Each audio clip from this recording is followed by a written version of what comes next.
Government लावते सगळ्यांवर खतरनाक टॅक्स, फक्त मार्केटमध्ये सचिन दादाचा मॅक्स चांगला बोले कुहू.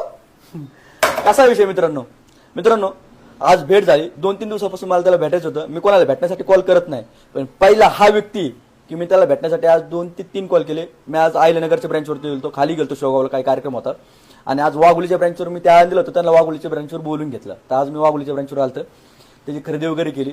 मित्रांनो खरंच एकदम साधा आणि भोळा मुलगा आहे.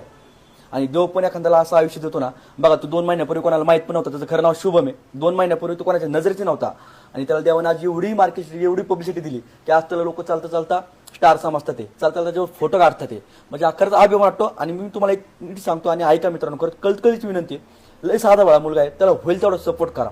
जेवढे मराठी उद्योजक असतील ना तेवढे सगळ्यांनी त्याला सपोर्ट करा. त्याचा जो आयडी आहे, त्याचा जो जुना आयडी त्याच्यावरती लोकांनी बरेचसे फ्रॉड वगैरे केले, त्याचा रिअल आयडी मी जो कॉलअप करतोय त्या आयडीला सपोर्ट करा. होईल तेवढं जणांनी त्याला फॉलो करा.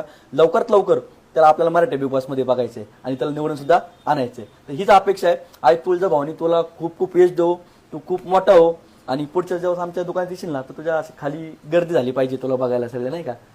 होणार ना? तुमचा आशीर्वाद असल्यावर व्हायलाच पाहिजे. काय सांगायचं तुला, अजून काय सांगशील तुला? मेन माझं म्हणजे मी टाइमपास म्हणून व्हिडिओ चालू केलता. माझं असं हे नव्हतं, मी ना फक्त मला पब्लिकांचं मन जिंकायचं होतं आणि ते नाथबाबांनी माझे गारण ऐकले. सवय सारख्याचं चांग भले